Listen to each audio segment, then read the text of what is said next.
हालांकि उन्होंने जीवन में कभी किसी को कुछ लीला से जनवाया नहीं है कि जैसे बबूती निकाल दी हाथ से या अंगूठी दे दी किसी को, ये तो उन्होंने जीवन में कभी किया नहीं। घर में भी किसी की हिम्मत नहीं होती थी उनसे पूछने की कि आप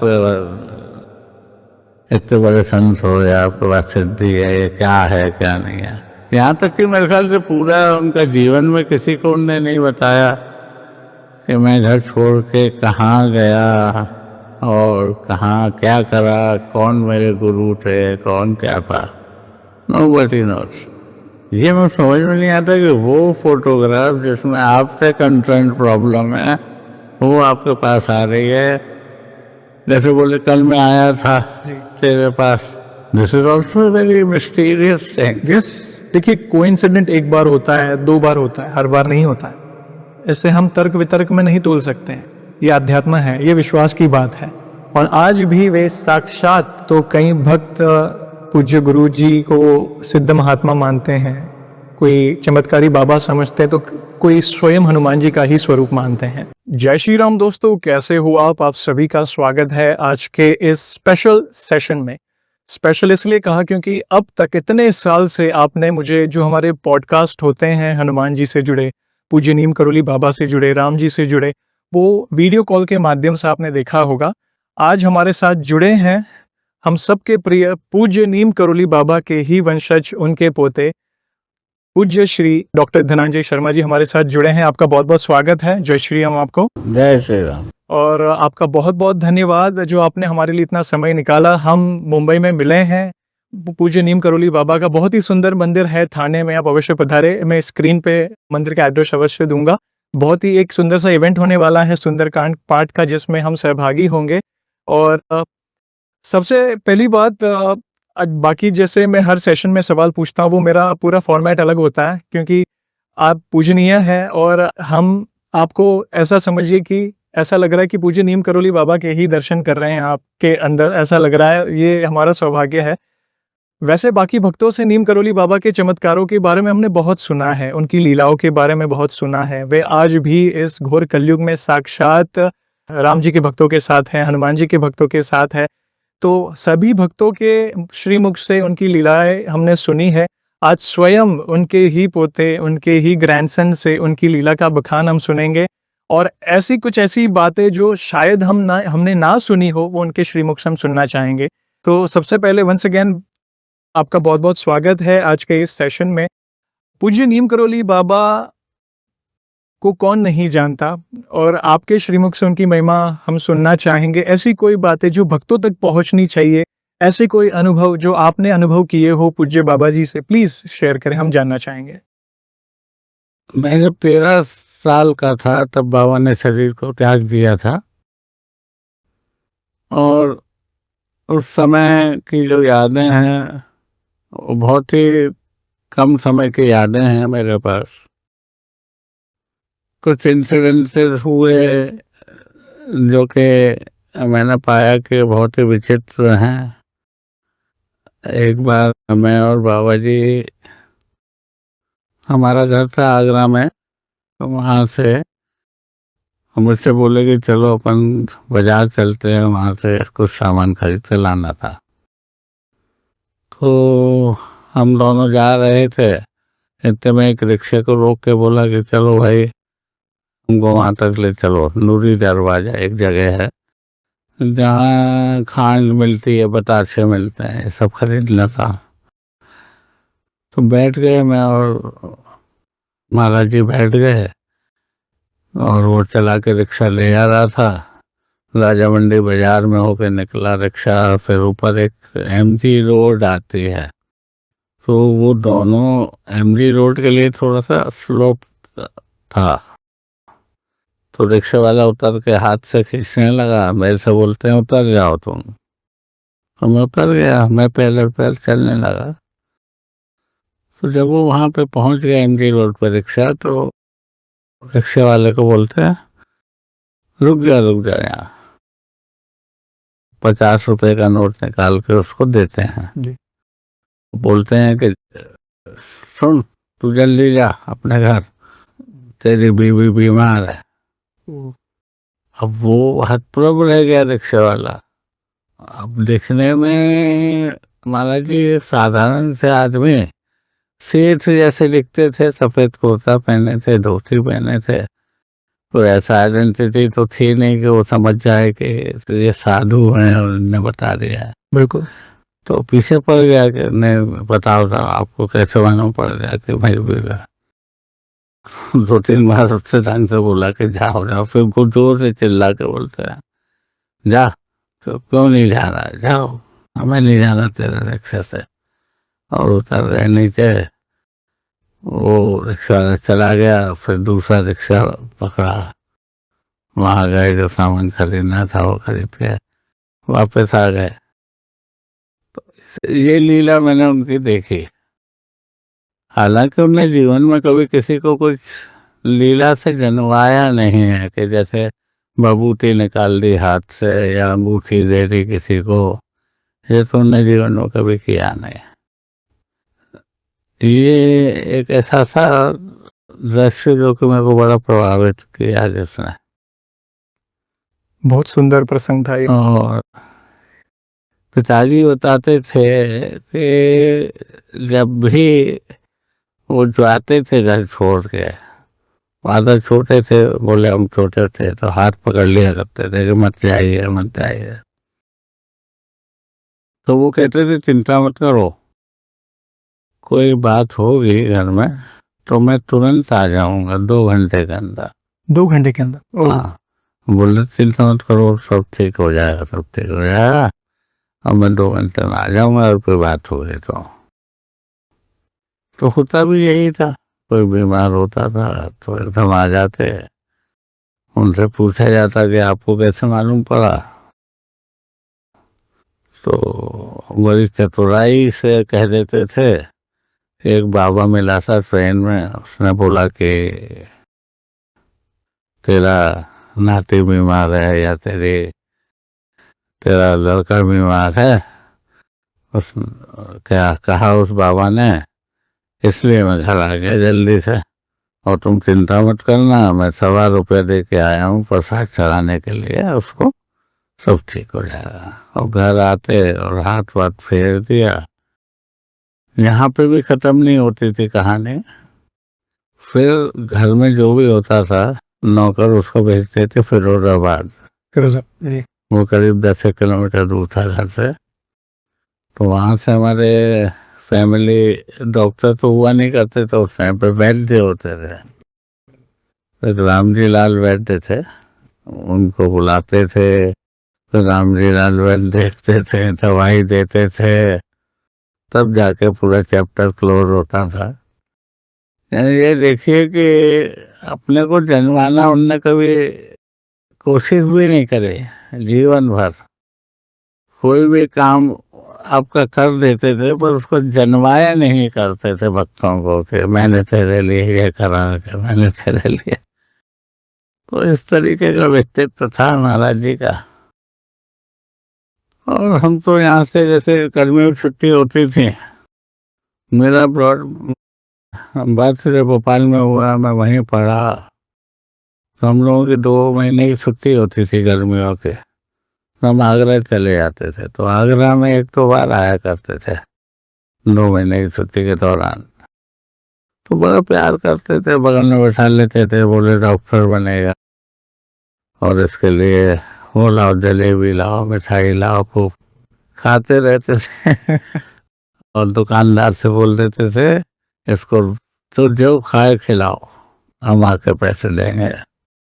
और हम जैसे बैठे हैं, बोल दिया कि हमें साइकिल चाहिए, तो तुरंत आती थी साइकिल। हमें बैडमिंटन चाहिए, बैडमिंटन तुरंत आता था, नौकर भाग के जाता था और ले आता था। घर में भी किसी की हिम्मत नहीं होती थी उनसे पूछने की कि आप इतने बड़े संत हो या आपके पास सिद्धि है, ये क्या है क्या नहीं है।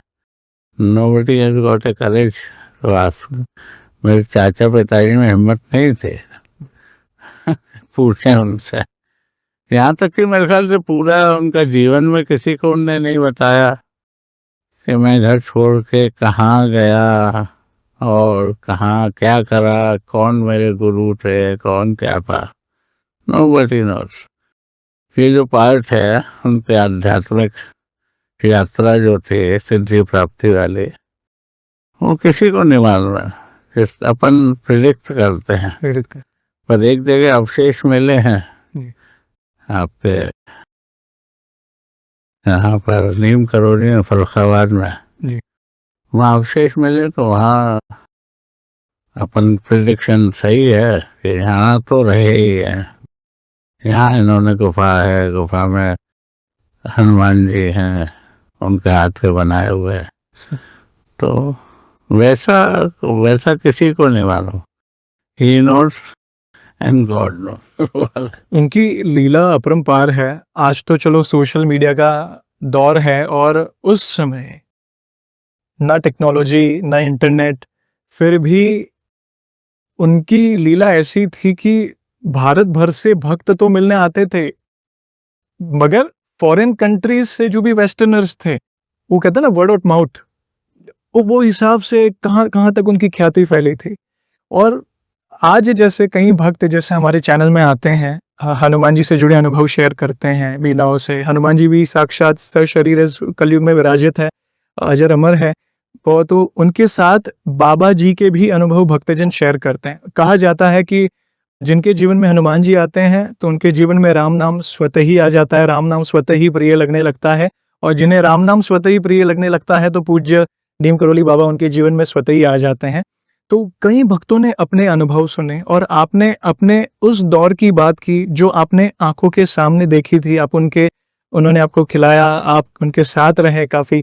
तो आज जो चमत्कार कहें या उनकी लीला कहें, उनकी उपस्थिति का एहसास कहें, उसके बाद जैसे स्वधाम, वैसे तो भले वे शरीर रूप से नहीं है, मगर सूक्ष्म रूप कहें या दृश्य रूप में आज भी वे वो दिव्य शक्ति रूप में है। तो आपने ऐसा कभी कोई अनुभव किया है उसके बाद, या घर परिवार के सदस्य ने? अब आप इमेजिन, अभी की बात है, 2 महीने पहले की बात है कि बहुत गलत आदत है, मैं पान मसाला खाता हूँ, and I'm eating पान मसाला since 45 years. Okay. And by his grace, गलत बात तो है कि खाना तो ग्रेस की बात तो अलग ही है, so by his grace there is no deformity, जो कि एक जनरली 1 महीने 2 महीने कोई पान मसाला खाता है तो नींव बंद हो जाता है और कैंसर और जैसा होता है। तो एक ग्रेस है, और दूसरा भी 2 महीने पहले पाउच में मैंने खरीद के मैं लिया, थोड़ा सा खा लिया, घर आ गया, तकिए के नीचे मैंने पाउच रख दिया, और सवेरे उठ के जब मैंने पाउच में से थोड़ा सा निकाला हाथ में, पता चला उसमें एक पेंडेंट निकला। पेंडेंट? ओहो। वो पेंडेंट में एक तरफ महाराज जी का फोटोग्राफ, एक तरफ हनुमान जी का। एक तरफ महाराज जी, एक तरफ हनुमान। तो समझ ही नहीं पाया कि व्हाट इज दिस, और क्योंकि लोग विश्वास करें या ना करें, पर मेरे साथ तो हुआ है। तो अब how what he wants to say me कि छोड़ दो पान मसाला, बहुत हो गया। पर it is very very astonishing कि पेंडेंट निकला उसमें से। बहुत बड़ा संकेत है ये। संकेत ऐसा समझिए कि आप वे आपको देख रहे हैं, और ये नहीं, वो साथ में रहते हैं मेरे, तो काफी जब मुझे कुछ शारीरिक कष्ट होता है या आर्थराइटिस हो गई इस पैर में, तो चलने में दिक्कत होती है, कहीं ऐसी स्थिति आ जाती है कि जहाँ चलना पड़ता है बहुत, तो ऐसा कुछ बना देते हैं सिस्टम के। He helps me a lot. सही है। वैसे ही एक रुद्राक्ष भी मिला था करीब 1 साल पहले। जी। हमारा पूजा का है जी। जगह है, अलमारी में है, वहाँ महाराज जी के विग्रह भी है। तो अब रोजाना फूल चढ़ाते हैं, मैं भी पूजा करता हूँ, भाई भी पूजा करते हैं, तो फूल वगैरह चढ़ाते हैं तो फूल बहुत इकट्ठे हो जाते हैं, तो 3-4 दिन में वाइफ उनको साफ करती है। तो एक दिन साफ किया तो महाराज जी के चरणों में एक रुद्राक्ष मिला। अब वो रुद्राक्ष कहाँ से आया, न मैंने खरीदा कभी, न वाइफ ने खरीदा कभी। इस वक्त ऑल्सो बनो तो मेरे के लिए कहेंगे अपन, बस बिल्कुल उनकी लीला अपरंपार है। अब वो कहाँ से आया, आप आना नहीं चाहिए ना, कोई आता ही नहीं है जब वहाँ पर पूजा, केवल आप ही पूजा करते हैं घर परिवार? हाँ, घर परिवार के लोग हैं। कुछ आगे पीछे हो तो पता चल जाता है कि हमारे द्वारा रखा गया है। हाँ, 4-6 लोग रोजाना पूजा कर रहे हैं तो किसी ने रख दिया हो या कुछ करा हो। ओके, तो ये वाला रुद्राक्ष है जो वहीं पे मंदिर में, आपके घर के मंदिर में ये रुद्राक्ष, ओहो, क्या स्पर्श कर सकते हैं हम? ओहो, मैं इनका फोटो निकाल कर मैं स्क्रीन पर अवश्य डिस्प्ले करूंगा। ये ऐसा समझिए कि देखिए, मैं थोड़ा क्लोजअप वीडियो लेकर भी डिस्प्ले करूंगा। एक तरफ हनुमान जी है, दूसरी तरफ बाबा जी, और ये रुद्राक्ष। जय सिया राम। जय जय सिया। तो इस तरीके की बातें हो रही हैं जिंदगी में और आज भी उनका ब्लेसिंग्स है, कम से कम मेरे ऊपर तो है था। वैसे तो हर भक्त के ऊपर है ब्लेसिंग। महाराज जी वेरी अनबायस्ड सेंस, उनका जो हो गया ना, जो उन पर विश्वास करेगा, और डिवोशन विश्वास 100% होना चाहिए बस। फिर देखो आप, उसका काम कोई रोक नहीं सकता है, उसका बिगाड़ नहीं सकता है। पर devotion should be complete. Half-hearted devotion they don't work. Surrender, समर्पण, समर्पण 100% होना चाहिए। बताते हैं लोग जो मिलते हैं, काफी लोग, हर एक की अलग अलग कहानी है, अलग अलग चीजें हैं। तो बस भक्तजन शेयर करते हैं। इनफैक्ट जैसे जैसे वे भक्ति में आगे बढ़ते हैं, कैसे पूज्य नीम करोली बाबा उनके जीवन में आते हैं, कदम कदम पर उन्हें संकटों से बाहर निकालते हैं, वे संकेत देते हैं, या किसी न किसी रूप में आकर, किसी के माध्यम से आकर उन्हें उस संकट में हाथ पकड़कर बाहर निकालते हैं। वैसे कई अनुभव हमें सुनने मिलते हैं। नहीं, अभी तो रिसेंटली एक बहुत अजीबोगरीब काम हो रहा है कि इंस्टाग्राम पे और फेसबुक पे फोटो आता है, नीचे लिखा रहता है। अब वो लिखा रहता है आपसे कंसर्न वाला आप पढ़ोगे, ये मैं समझ में नहीं आता कि वो फोटोग्राफ जिसमें आपसे कंसर्न प्रॉब्लम है वो आपके पास आ रही है। जैसे बोले कल मैं आया था जी, तेरे पास, तू मिला नहीं, इस रूप में आया था। तो अब वो अब आप रिकॉल करोगे तो कल आपसे कोई ऐसा आदमी मिला होगा जो आप जानते नहीं हो, उसको कुछ नहीं है, फिर तो ये वाला फोटो आपके पास कैसे आया? This is also very mysterious thing. Yes, जैसे कुछ भी आपकी समस्या है, तू ये सोच रहा था कि ऐसा होगा, पर ऐसा नहीं हुआ, हो जाए। और उसी प्रॉब्लम का सोल्यूशन उसमें लिखा होता है। कई बार भक्त ऐसा, समझो राम नाम लिखने का एक नियम होता है, तो चलो संसार है, माया में है, और कई बार स्किप भी हो जाता है, तो महाराज जी का फोटो, भाई तू राम नाम लिखना भूल गया है या भूल गए, स्मरण कराते हैं। और देखिए, कोइंसिडेंट एक बार होता है, 2 बार होता है, हर बार नहीं होता है। ऐसे हम तर्क वितर्क में नहीं तोल सकते हैं। ये अध्यात्म है, ये विश्वास की बात है। और आज भी वे साक्षात, और फोटो कौन बनाता है ये भी नहीं मुझे पता लग रहा है कि कौन डालता है फोटो, और नीचे लिखता कौन है वो। ऐसे बहुत सारे कोटेशन होंगे। मान लो एक आदमी 1000 फोटो बनाया, 1000 लिख दी उसने लाइनें हर फोटो के नीचे, पर वो आपसे कंसर्न जो हुआ है वो कैसे आया? वेरी मिस्टेक है। तो सुनाते हैं लोग आके ऐसा होता है, ये होता है। कई भक्त कहते हैं, जैसे ये विश्वास है, जाकी रही भावना जैसी, प्रभु मूरत देखी तिन तैसी।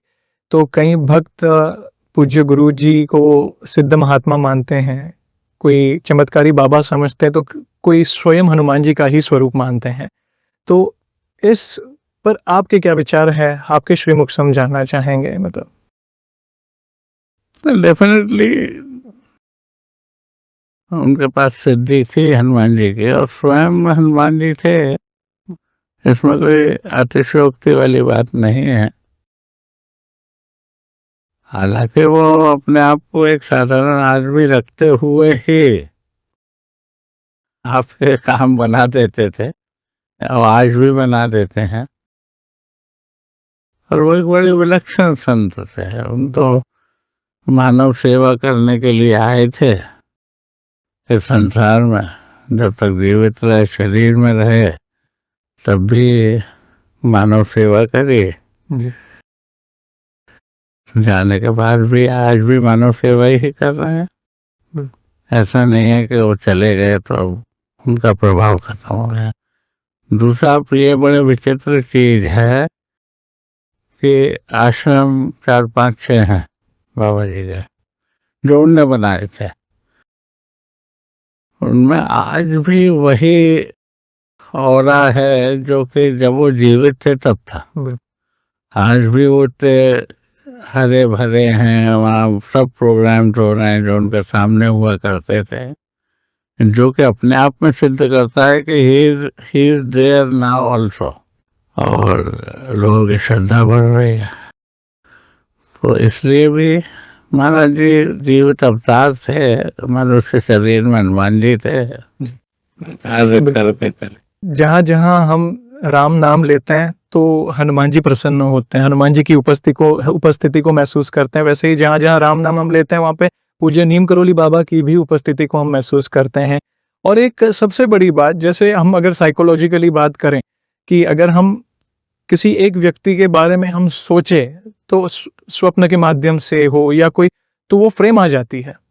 मगर पूज्य नीम करोली बाबा की लीलाएं ऐसे मैंने सुनी है भक्तों के मुख से कि जीवन में ना कभी उन्होंने उनको देखा, ना कहीं बार ना कि उन्होंने उनका चित्र देखा हो, या ना कहीं उनके मंदिर, ना उनके बारे में नया, स्वयं वे उनके स्वप्न में आकर उनके प्रॉब्लम्स के सल्यूशन दे रहे हैं। और बाद में जाकर जब उनको पता चलता है कि ये पूज्य नीम करोली बाबा कैची धाम के बारे में अथवा जो भी बड़े धाम है हनुमान से, फिर वो स्मरण होता है। ये लीला मतलब हमारी समझ से परे है, उनके कोई तर्क नहीं है। बिल्कुल आप कुछ नहीं कह सकते हो कि ये ऐसा हुआ था तो इसको अपन ये मानने के लिए वो तो होता रहता है, ऐसा यूं हो सकता है। They have got no ifs and buts. जी, जब उनकी उपस्थिति थी, बेशरीर रूप से थे, उनके द्वारा बनाए गए जो मंदिर आश्रम, वहाँ की तो ऊर्जा अपार है। आज भी भक्तजन जाते हैं, रोंगटे खड़े हो जाते हैं, एक अलग ही तरंग अपने शरीर में महसूस करते हैं, प्रेमाश्रु आंखों में आ जाते हैं। वैसे ही भक्त आज भी कई ऐसे भक्त हैं जिन्होंने महाराज जी से प्रेरणा लेकर, जैसे आज आप पधारे हैं थाने, जो नीम करोली बाबा का जो सुंदर सा मंदिर, डॉक्टर संगीता जी जो हमारे चैनल में आ गए हैं, उन्होंने उनके महाराज जी के प्रेरणा के द्वारा उन्होंने स्थापित किया। वैसे ही कुछ समय पहले आप इनको पहचानते होंगे शायद, डॉक्टर प्रवीण गर्ग जी जो कि अहमदाबाद गया था, तो क्या आप गए थे राछड़ा, जो लेटे हनुमान जी और पूज्य नीम करोली बाबा विराजते। उनका पूरा ही देखो आप कितना विचित्र है जी, उस मंदिर का बनना कितना विचित्र है। जमीन देने वाले से बोले कि लेटे हुए हनुमान, लेटे हनुमान, और वहां जाके इनको सपना दिया कि लेटे हनुमान का ये मंदिर बनाओ। पास में एक सुंदर सा तालाब है, बहुत सुंदर, आप जाइएगा वहां पे। और साथ ही साथ गुजरात में ही वावनिया धाम, जो कि महाराज जी की तपस्थली, भी गया था वहाँ पर उद्घाटन था, जो जीर्णोद्धार किया, और 11 साल से करीब 18 साल तक, मतलब 7-8 साल में वहां पे उन्होंने तपस्या की। आज भी वो वृक्ष है वहां पे, वो तालाब है, और वहां पे 4 से 5 हनुमान जी की मूर्तियां हैं, और कहा जाता है उसमें से एक मूर्ति पूज्य नीम करोली बाबा स्थापित की गई थी, जो आज भी है। बहुत आज भी उनके जो धाम में वो वाइब्रेशंस हैं। आपकी तरफ से, जैसे आज के जो भी भक्त हैं जो हनुमान जी की भक्ति करते हैं, नीम करोली बाबा की भक्ति करते हैं, उनके लिए कोई उपदेश या कोई सजेशन, कैसे विश्वास बढ़ाए भक्ति के मार्ग में, या आपकी तरफ से कोई संदेश देना चाहें तो आप दे सकते हैं। नहीं, कोई संदेश नहीं है, बाबा ने भी किसी को कोई संदेश नहीं दिया, बस यही बोलते थे कि राम राम बोलो, हनुमान चालीसा पढ़ो, सुंदरकांड पढ़ो, 108 बार सुंदरकांड पढ़ो, वो हनुमान चालीसा पढ़ोगे तो कठिन से कठिन काम आपका सॉल्व हो जाएगा। और भूखे को खाना खिलाओ। वो 3 उनके सूत्र थे। प्लीज बताएं सूत्रों के बारे में। Love all, serve all, feed all. Love all मतलब जो भी आपसे मिले उससे प्यार करो, जो गरीब मिले चाहे अमीर मिले कोई भी हो उसको ठुकराओ मत। सर्व ऑल, आपके पास जो गुण है उसके द्वारा ह्यूमैनिटी की सहायता करो। जैसे अब हम डॉक्टर थे तो हम अपन जो अर्जित हैं, हम डॉक्टर हैं तो हम लोगों की सेवा करें, सर्व ऑल हो जाता है। जैसे आपकी मिठाई की दुकान है, लोगों को सर्व करो, गरीबों को, जरूरतमंदों को भी। जरूरतमंदों को अपनी सर्विसेज का लाभ दो। जी हाँ, love all, serve all, feed all. तो ये 3 सूत्र ही थे उनके, इन पे वो काम करते थे। ना कोई आडंबर, मात्र सरल भक्ति, सेवा, सेवा परमो धर्म कहा जो जाता है। यस। और नाम का महत्व, जैसे पूज्य तुलसीदास जी ने भी कहा था, कलयुग केवल नाम आधारा, सुमिर सुमिर नर उतरी पार। और आज भी पूज्य प्रेमानंद जी महाराज जो वृंदावन वाले, वे भी नाम जप की महिमा का ही प्रचार करते हैं। ना कोई आडंबर, ना कोई टोना टोटका, मात्र राम नाम की महिमा। अब उन्होंने पूरे जीवन भर महाराज जी ने किसी को गुरु दक्षिणा नहीं दी। तो महाराज जी का एक बात ये कहते थे कि मैं चेले नहीं बनाता हूँ, मैं भक्त बनाता हूँ। डायरेक्ट लिंक कराओ ना भगवान से, आपके थ्रू क्यों हो कि मैं आपको मंत्र दूँ, वो मंत्र जाप करोगे तो जुड़ोगे भगवान से। यहाँ पे तो अलग ही था। और राम नाम को ही सबसे बड़ा मंत्र उन्होंने, उनका जो उपदेश था, और कोई दूसरा आडंबर नहीं। और आज भी कई ऐसे भक्त हैं, स्पेशली फॉरेनर भक्त हैं, कृष्णदास जी कहे, कृष्णदास जी कृष्णदास भी कुछ जानते नहीं थे, फिर बाबा से मिले थे। न गाना जानते थे न बजाना जानते थे, बस उनको पकड़ के बैठ गए जी, छोड़ के नहीं जाते थे। तो एक दिन बहुत गुस्सा आई तो सिर पे हाथ मार के बोलते हैं कि जा अब तू भाग जाए यहाँ से, और लोगों को भजन सुना, हारमोनियम ले ले। तो वही उनके लिए वरदान, जो बोलते थे वो सिद्ध होता था, उसमें कोई इफ्स एंड बट्स नहीं होता था। वो अगर बोलते हैं कि जा ये कर, तो वही होगा आपके साथ। और कई बार उनके समय में जो भक्त उनके साथ थे, कई भक्तों ने काफ़ी बुक्स भी लिखी है, उनके अनुभव भी शेयर किए थे। डॉक्टर मुखर्जी जो उनके साथ उनकी सेवा में थे, आप रामदास जी कहें, वेरी ब्रिलियंट। तो उस समय की जो लीलाएं उनकी थी भक्तों के साथ, वो जानने मिलती हैं। बहुत अच्छा लगा आज आपसे जुड़कर। और कोई संदेश देना चाहें हनुमान जी के बारे? बातें तो कर घंटों हो जाएंगे, खत्म नहीं होंगी, पूरा दिन कम पड़ेगा। पूरा दिन कम पड़ जाएगा। बहुत अच्छा, हरि कथा अनंत वाली बात है। धन्यवाद आपका, बहुत बहुत धन्यवाद। बहुत सुंदर सत्संग रहा। और आज हमें आशीर्वाद दीजिए कि ये जो काज है वो ज़्यादा से ज़्यादा लोगों तक राम नाम का प्रचार हो, बाबा की महिमा का प्रचार हो। और मेरा भी एक ही उद्देश्य है कि बाबा घर घर जाएं जी, उनके अध्यात्म को समझें।